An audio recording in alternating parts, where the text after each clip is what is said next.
Joining me live now is the former Defence Secretary and ASIO Director-General Dennis Richardson. Dennis, great to see you. The intimidation we've seen of Taiwan in recent days has been pretty clear, but do you think that's all it is? Oh, I think it's a clear signal that China's ultimate intention, which they've made clear for decades, is the reunification of Taiwan with China. And they're prepared to do that by military means if necessary. The speech we heard yesterday from the Chinese ambassador here was very consistent with the more assertive and aggressive tone out of Beijing in recent years. Yes, I thought so too, and many experts certainly picked up on that consistency, if you like. But I guess the question is, what would be the catalyst? Sorry, what? What has been what? What would be the catalyst for China actually acting on what they've said they intended to do for many years? It could be a couple of things. First of all, if other parties sought to change the status quo, for instance, if the Taiwanese government declared independence, which it has said it has no intention of doing, but if it did that, that would certainly be one catalyst which would lead, I think, to direct military involvement. And if other third parties sought to substantially change the status quo, that would be another catalyst. That aside, President Xi has made it very clear that he does want to see reunification sooner rather than later, perhaps even this decade. But that's a little bit ambiguous at this point. With Nancy Pelosi's visit last week, what do we read into that in terms of what the US might do if China did not invade Taiwan, but attempted that reunification? Well, first of all, I think Speaker Pelosi's visit was unnecessary. It was driven as much by US domestic politics with the midterms coming up as what it was by her genuine and long-standing concern for human rights. I think her visit made the Biden administration look a little bit weak because it was clear that Pelosi made the visit against the wishes of the president. So I think not having a unified approach at the top of the US system, I don't think particularly helps. However, the US did put on standby one or two aircraft carrier groups. I think they probably would have monitored the exercises very closely and probably would have learned something from the exercises. What about our own politics here? Of course, we are a couple of months into a new government, and you and I both remember some of the posturing we saw during the election campaign, the warnings that Labor would appease China, etc. A couple of months in, it seems like there was an opportunity to reset the relationship, but it has seemed to have deteriorated pretty quickly. What's your read of it?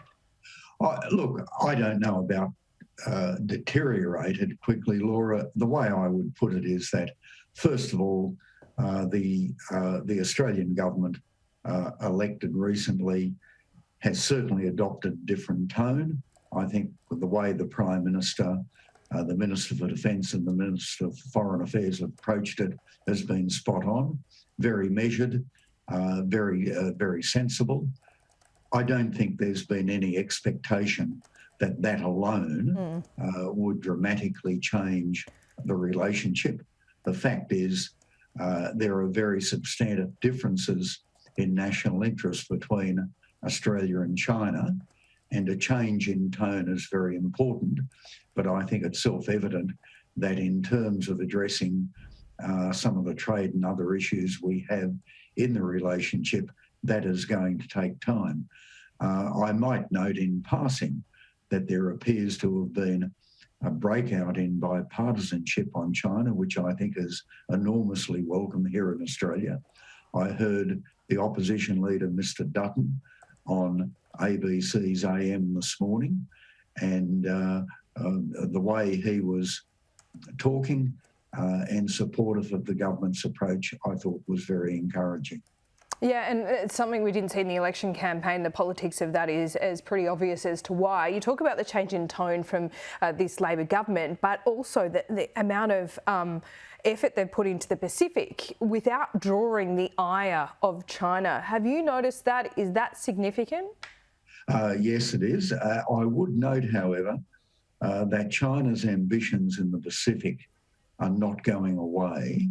They have a long-term interest in the Pacific in establishing some sort of substantive presence, probably involving military in some way.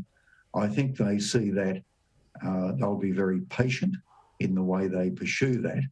So I wouldn't pay much attention to Chinese statements that they have no intention of establishing a military presence in the Pacific. I think that contest in the Pacific is going to play out over a long period of time. We need to win every time. The Chinese only need to win once. Wow, yeah, that is, you're spot on when you say that. So when you say there's been, we should ignore Chinese protestations, or indeed from the Solomon Islands that a military base won't be established, have you seen small moves in recent times that particularly concern you?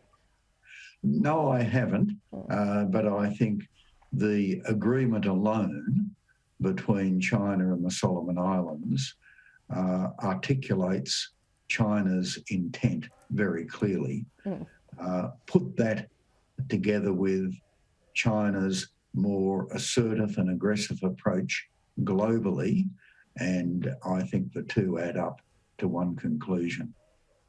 So what do you make then of the Prime Minister of the Solomon Islands' attempt to really go around the Constitution and extend his tenure? Could this be all part of that?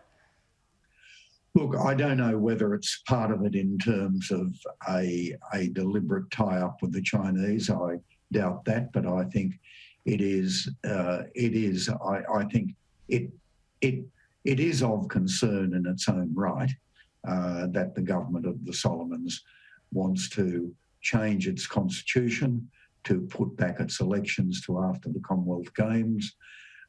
However, ultimately, that's a matter for them. The Prime Minister has a 2/3 majority in his own parliament necessary to make that happen, and I think there's very little we can do about that. I think the Australian government's approach to the Solomon Islands since the election has been spot on. Dennis Richardson, always great to talk to you. Thanks so much. Terrific, Laura. Enjoy.